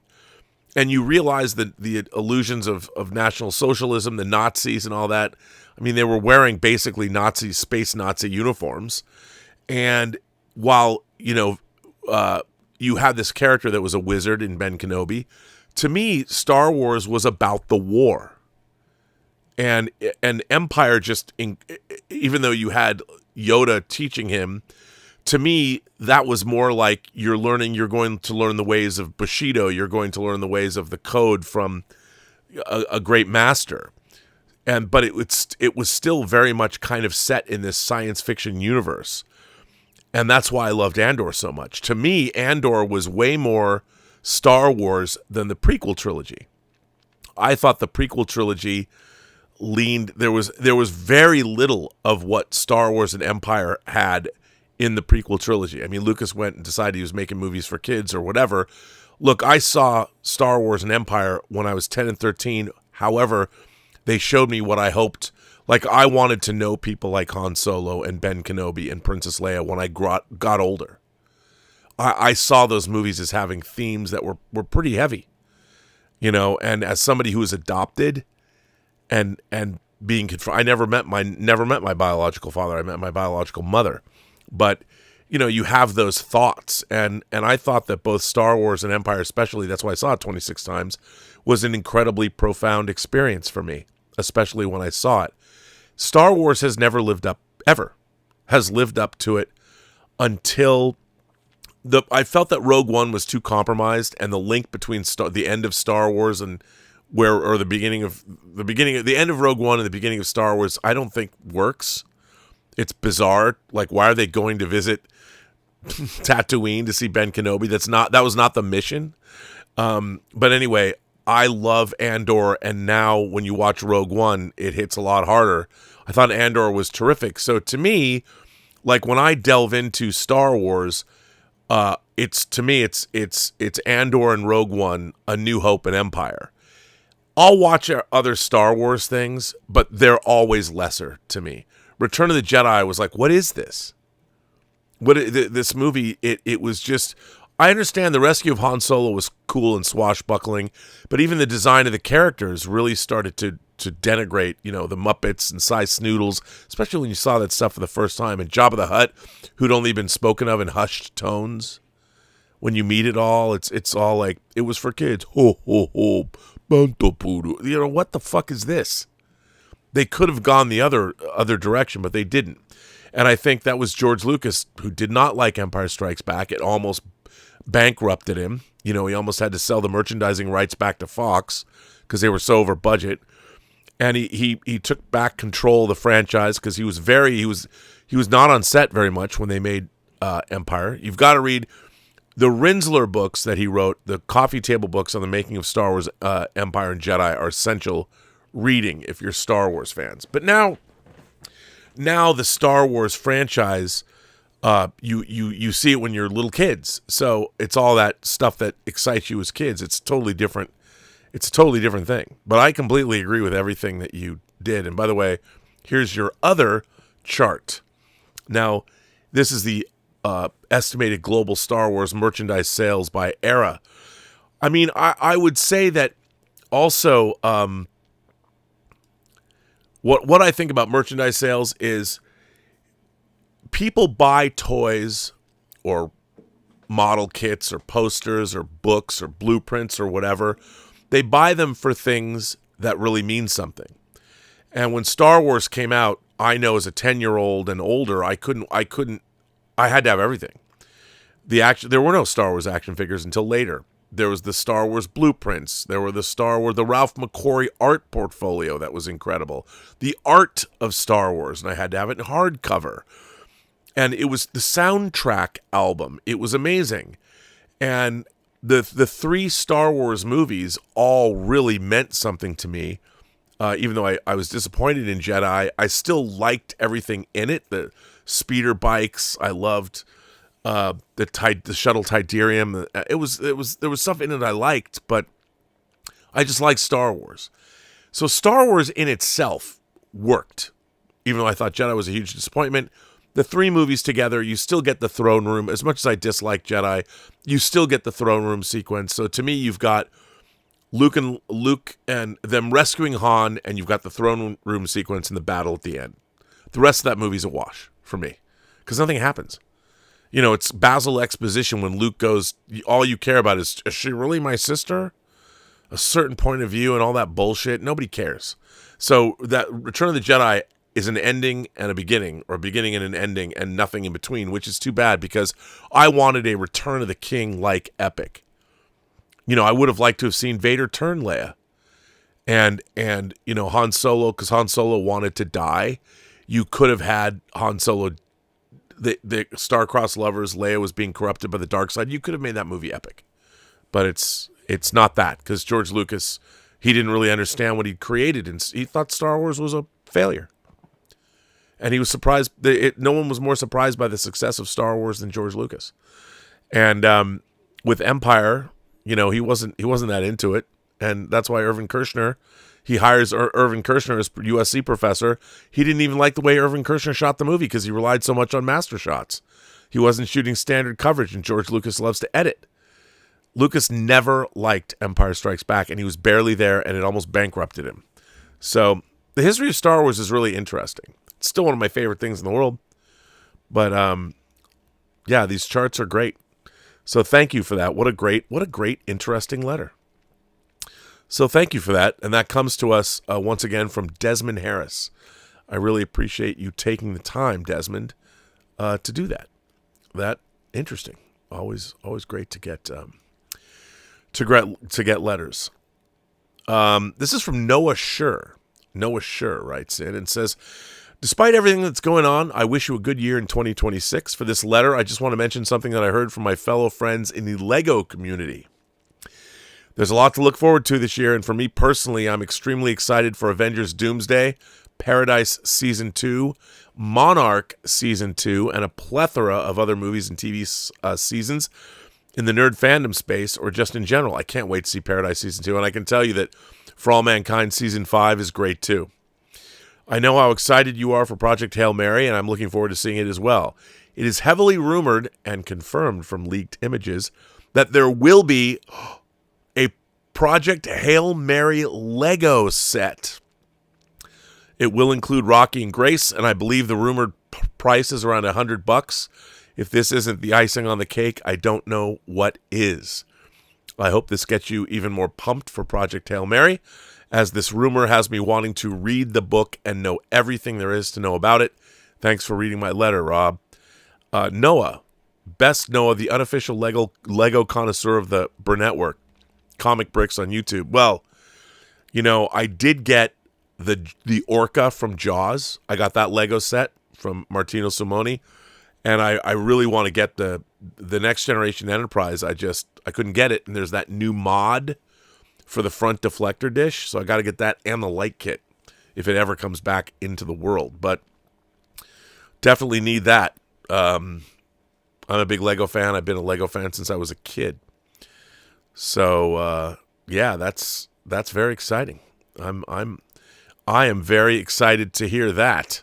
So this one comes to us from, I already read that one. So it doesn't come to us from anybody new. I already read it.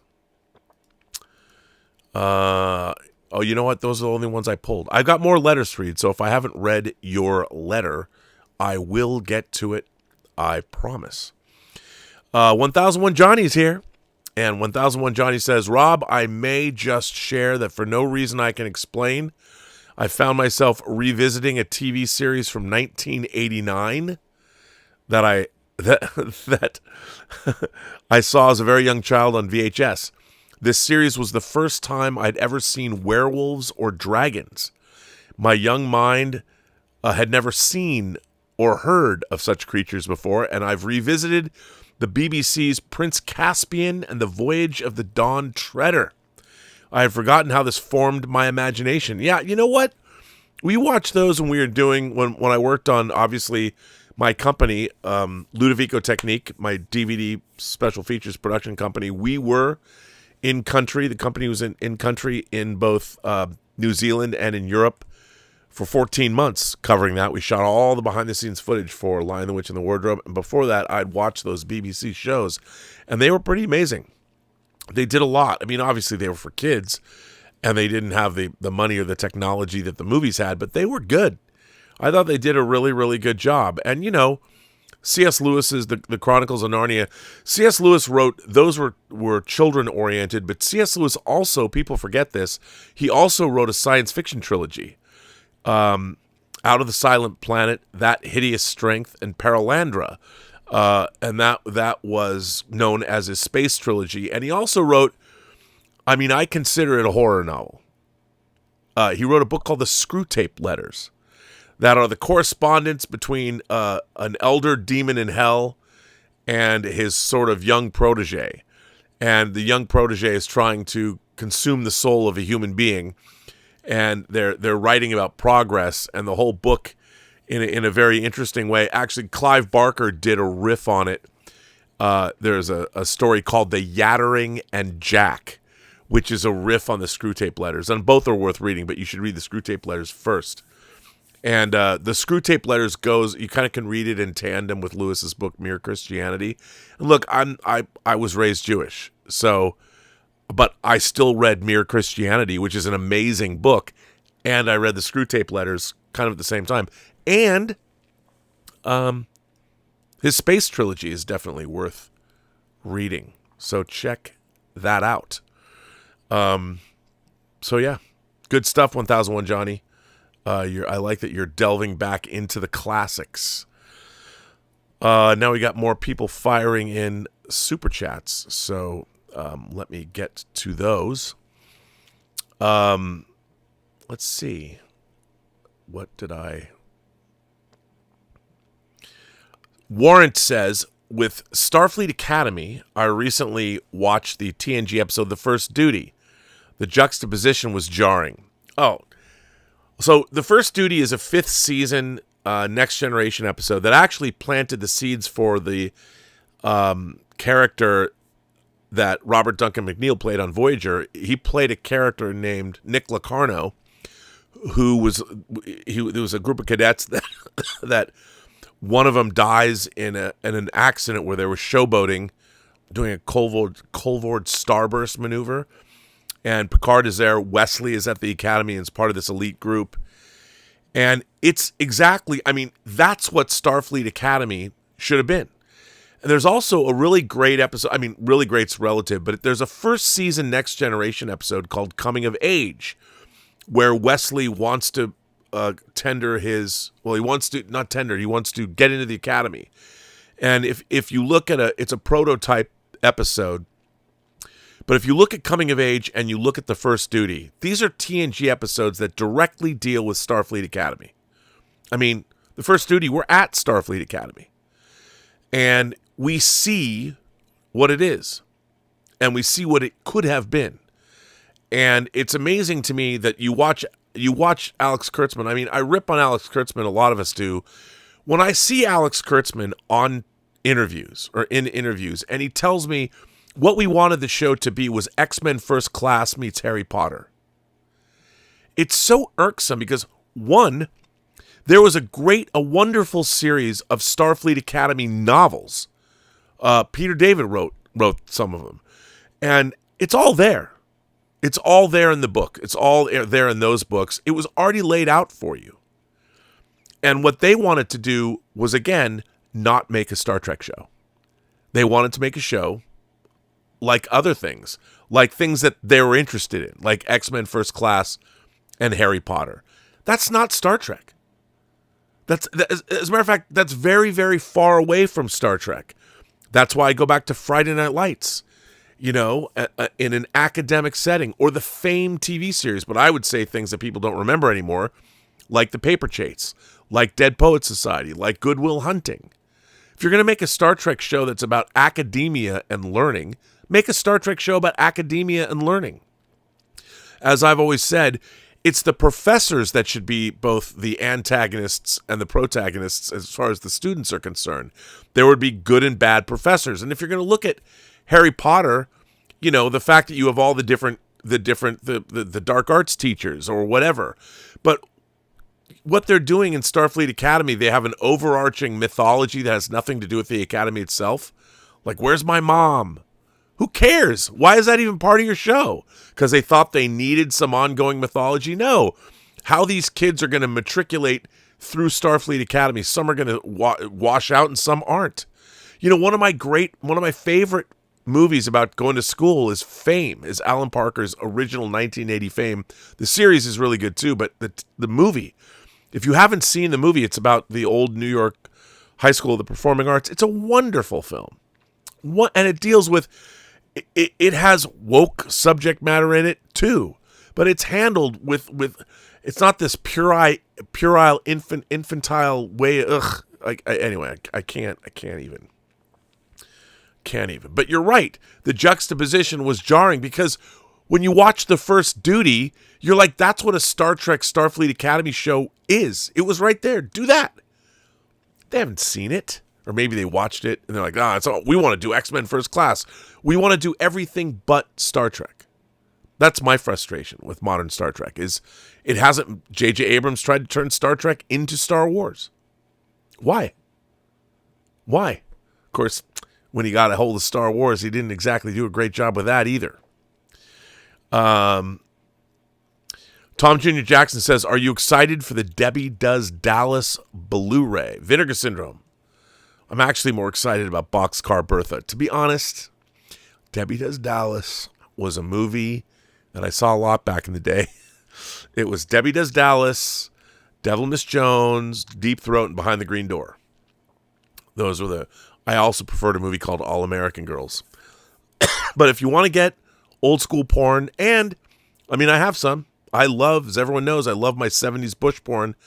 I loved Radley Metzger when he went full X-rated and became Henry Paris. The Afternoons of Pamela Mann, Barbara Broadcast, loved all that stuff. Loved his earlier softcore stuff like Licorice Quartet and The Image, which I love. But Debbie Does Dallas, it was interesting because 70s porn was weird and surreal and bizarre, and Vinegar Syndrome and their partner label that I have some discs like they did put the image out, and Through the Looking Glass is pretty good. So they've done some great stuff. They're putting out some great stuff. Their restorations are great. Chris 1012 says, I don't understand why Jesse Plemons wasn't nominated for Best Actor, but Timothée Chalamet was for Marty Supreme. I can't help but feel like the Oscars have an agenda. I think, there's politics going on behind the scenes, and I think again, it's always the type of film as well. I think that, Marty Supreme has somebody playing a more realistic role, where at the end of the day, I think that they feel that Bergogna was a little bit more lightweight. Yeah. So I don't know, but you're right. I mean, there's all kinds of things going on, but I do think that Timothée Chalamet, actually his real name is Timothée. I thought he did an incredible job. Incredible in Marty Supreme. He definitely deserves the accolades, but Jesse Plemons will get it. He'll get it. By the way, he does his Star Trek episodes on Black Mirror were great. The USS Callister stuff, that's really great. Royce and Bailey says, my favorite character on Star Trek Starfleet Academy is Ma'am Hadar. Yeah, which, again, here's the thing. When you have a Jem'Hadar and a Klingon, she's both. Here's my feeling. What you've done there, and what the writers have done, is they've intentionally done this. They're like, okay, they probably didn't even look into the fact that the Jem'Hadar were lab-grown warriors, and they were grown over the course of 3 days. They were only male. They didn't, I would assume, have any kind of reproductive organs. And they were addicted to Ketracel White, and they were designed specifically to be warriors and to die.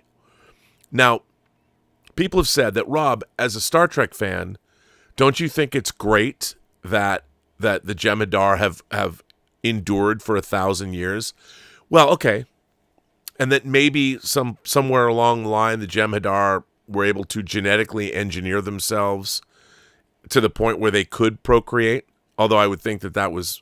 You're now making a leap. They decided to do something that they thought was clever, that for me as a longtime watcher, most people, and I feel this way, the attention span of nowadays, everybody, they can watch something. I call it cutscene storytelling, because people are used to storytelling the way it's presented in video games, and you can advance the plot through cutscenes that don't have to be they don't have to be full necessarily of a lot of logic. They just give you enough to get you through. Whereas if you show me a Jem'Hadar, would a Klingon ever mate with a Jem'Hadar? I mean, you could say, of course they would, because this is a progressive universe. I just don't believe it. They haven't made me believe in that character. I see that character as a gimmick. I don't believe it. I don't believe that. I don't believe the universe of the post-Burn universe. The whole thing is a gimmick, because the Burn was a stupid idea, because not every spacefaring race used dilithium. And the idea that, I mean, there's a lot of people that think, oh, it's, we've had the Klingon homeworld has been destroyed, and so the Klingon, I'm like, I hate all of that. Why is it, even though it's the Kelvin universe begins, you've blown up Romulus, you have to blow up Vulcan. Now we've destroyed, and the Discovery universe destroys the Federation and destroys the Klingon Empire. I mean, why would you do that? I think that it's much more interesting to see, like, our Earth is still here, and we have thousands of years of history that we can go back and look at. To me, it's more interesting, like, when they came up with the idea of Navarre, the Vulcans and Romulans had reunification, even though I know some people who came up with that idea a long time ago. Who were they? But anyway, that's interesting. I just don't believe how they did it. And so why would they necessarily change the name to reflect both cultures, which in a way sounds interesting, but also you have your IP to think about. And in changing something that you didn't create so drastically, I feel, again, is fraudulent creation. I just don't believe that character would exist. And it's hard for me to get past that. And there's a lot of people that they haven't watched Deep Space Nine. which does a really good job developing the Jem'Hadar. So if you haven't watched Deep Space Nine, you can accept it. But for me, I'm like, they didn't have sexual reproduction. Well, they could genetically, but they didn't. So you're asking us to believe a leap that doesn't exist. So your characters are 4 or 5 levels removed of logic, which I hate. Royston Bailey says, who would today's Pillar and Berman be? Ideally. That's a good question. Here's the thing. I don't think that anybody that we would, like, I love Terry Matalas as a creator, as a person. Like, Terry Matalas made 12 Monkeys, which is a terrific show, terrific adaptation of the movie. He did a great job with that. And I thought what he did with Picard Season 3, and if you watch Jonathan Frakes and Brent Spiner's new show, they interviewed LeVar Burton. You can watch they pull out, there's a chunk of it you can watch where they talk about Picard Season 3. And they talk about why they love doing Picard Season 3, because their characters were well served. Was there goofy shit in Picard Season 3? Yes. How did the Borg Queen and Amanda Plummer hook up? I would have loved to have seen an episode that showed how they were brought together. But they didn't have the time or the money they needed to do that. But I thought what Terry did with those next generation characters was some of it fan servicey. Yeah, but what he gave LeVar to do, 2 daughters to be, and they loved doing it. The characters loved doing it. That's why I love Picard Season 3, because it was somebody who'd paid attention to the series, that knew it, that captured the core of why Next Generation worked and gave it to us. And I think, how should I put this? I think everybody should be very excited for Vision Quest. I love the idea that James Spader is coming back playing James Spader. And one of my favorite things in Age of Ultron, one of the great scenes in the MCU is when Vision confronts Ultron at the end of the movie. And that's when Vision gives the line, oh, I was born yesterday. And bringing that dynamic back to a series and having Terry Matalas do it, I think could only be wonderful. And I can't wait. And James Spader's been one of my favorite actors since the 80s. So I can't wait to see it. But in terms of the problem with, I can't see any creators that we know who would want to come on to Star Trek unless they were incredibly passionate about Star Trek. And that's another reason. Alex Kurtzman, these people who've been running Star Trek since 2009, they didn't particularly like Star Trek. They took the job as a money job. They're not passionate. It's just a job for them. And that's what I object to. And you can see it in the work. I mean, no one's going to say no to work, but everybody that's worked on that show, Kurtzman himself has said it, I want to use Star Trek as a messaging device. Well, you know what? That's what great storytelling does. And you don't have to tell people that you're going to do that. It's self-evident in the work. And I think that Starfleet Academy is not it. But, if you don't have if you watch the show and it's one of the first things you've ever seen of Star Trek, I guess. But to me, it's not Star Trek at all. And they've done a terrible job convincing me that those people are 1,000 years in the future. Everything is modern vernacular, Romulans flipping the bird. It's so stupid. It's just so mind-numbing.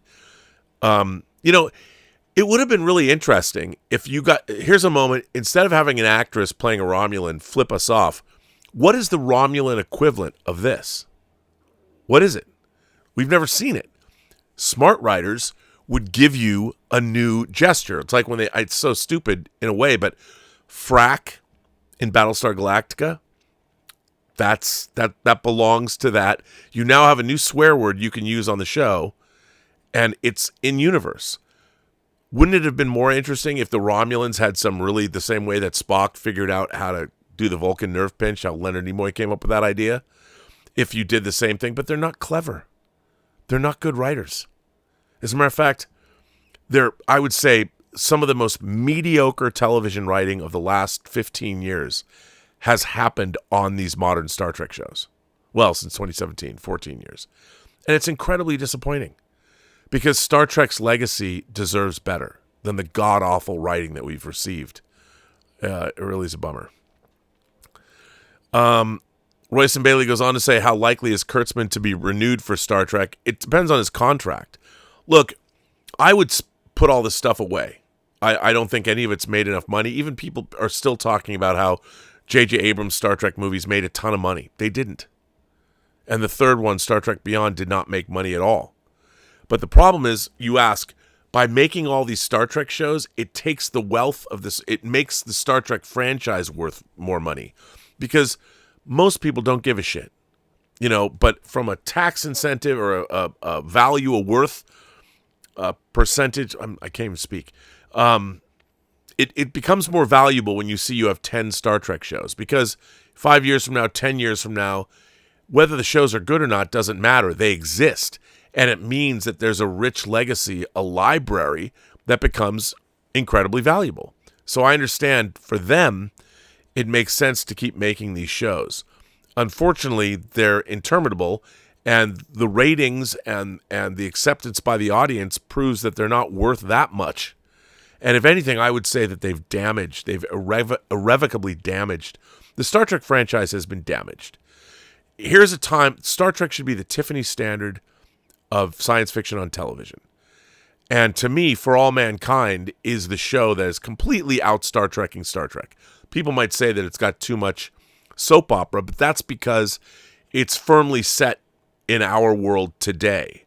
But if it was set in the 31st century and they wrote it that way, so you could focus on what would people of that time be like, I think it would be much, much better. Did you see on Starfleet Academy, Klingons have human teeth now? Yeah, that's another thing that drives me insane. Although it did drive me insane that on Star Trek The Next Generation, they did add the snaggly tooth. I mean, I could buy into the fact that they have orthodontists on Kronos. But also, the teeth were different in Star Trek The Motion Picture, too. But yeah, it's really jarring. It's really jarring. Because somebody said, oh, we don't have to give you bad teeth. So, but yeah, it's interesting. 200 Watt Studio says they have a Gem Hadar now. Next stupid thing they'll do is bring back Cisco. I see what you did there. I see you. Yeah. Here you go 1,000 years into the future and you can create your own canon, and now we're going to have the Guardian of Forever and the Prophets and Cisco or whatever. Like, why do they completely do I mean, it's so weird to me. They ruined the Guardian of Forever. They made him Doctor Who, or they went back to Harlan Ellison's original script. It was so dumb. It was so lame. Like, why did you do that? The Brujo says, if folks have watched Starfleet Academy Episode 4, I suggest they watch Season 1, Episode 6, 9, and 10 of Prodigy. It nails every point Starfleet Academy fails to deliver on. A show for 7-year-olds to early teens is vastly more sophisticated, not trolling. Oh no, Brujo, I totally agree with you. I actually thought Star Trek Prodigy is the best of the Kurtzman-era Trek shows, by a wide margin. 100%. I would totally agree with you. Why they didn't go back, I mean, they rip off so many other things from Star Trek novels or the expanded universe or whatever. Why they don't just go back to the books and adapt them is beyond me, because they probably don't even know they exist. But that's a big problem. When you're working in a franchise that has all this great material that was created outside of the shows, if you're not doing at least as good of work has been done by novelists and comic book writers, why are they paying you? Why are you working on the show? If your writing sucks and you can't even write to the level of a young adult Star Trek Academy book series, there's a real problem with the franchise. And Star Wars suffers from the same thing. So does Alien. So does Predator. Because they had real creators that were putting their heart and soul into something, but more importantly, thought about it for a lot longer than most of these yo-yos do. And I think that's where we get into a lot of trouble. So it's frustrating. Anyway, let me make sure that I'm caught up with all of you lovely folks. And 1001 Johnny goes on to say, C.S. Lewis also wrote Till We Have Faces, I haven't read that, with his wife as she was passing away from cancer. I've heard that book, but I have not read it. Critics call it his most adult book, not salacious by any means, but easy to see why when you start reading. Oh, yeah, I mean, I can only imagine is how does a religious man reconcile the death of his wife or his wife dying of cancer? Absolutely. I'd read that book. I'd forgotten it existed. But yeah, I'd definitely read it. And on that note, I'm going to bring this show to an end. I want to thank everybody for generously supporting this channel via Super Chats and tips. I really appreciate it. Remember, it's all about dialogue. If you want to write me a letter, put Robservations in the subject, rmburnett1701@gmail.com. You're going to see me, I would say you're going to see me more regularly, but I have to do this show more to keep me sane. The last 3 months since my sister passed away, like I said the other night, have been rough. Just everything has been rough. And hopefully it's kind of getting back to normal. Good things are happening. Again, we're going to have meetups, Post-Geek Singularity meetups. If you live in the Midwest, on the 2nd and 3rd, Thursday and Friday. I think I'm getting the dates right, the 2nd and 3rd. We're going to have this event at the Putnam Museum of Science and Technology, a 2-night event celebrating the return of the Maltese Falcon and True Noir. And if you're interested in True Noir and you haven't seen it, but you like audiobooks, it's a true full-on audio drama. It's not just an audio book. And it's got a star-studded cast. We have a new website launching. Looks great. And you guys can, you'll be able to get it wherever you get your audio dramas. You can get the CD, physical media copy if you want, or you can just get the, it's the 4.5 hour long play audio drama too. It's all edited together. I think it's my preferred version, actually. It's a little different than listening to the individual episodes, and it's an experience. But what we're releasing is only the 2-channel mix. On the Blu-ray that we're making now, you can get the 5.1 for you home theater enthusiasts. But anyway, on that note, remember, every person you meet has a story to tell that you have yet to hear. And all you have to do is listen. And with that, I say to all of you, have a better night. And, of course, now I can't, I don't know what's going on with my computer. I've lost my logout picture. So we'll catch back up.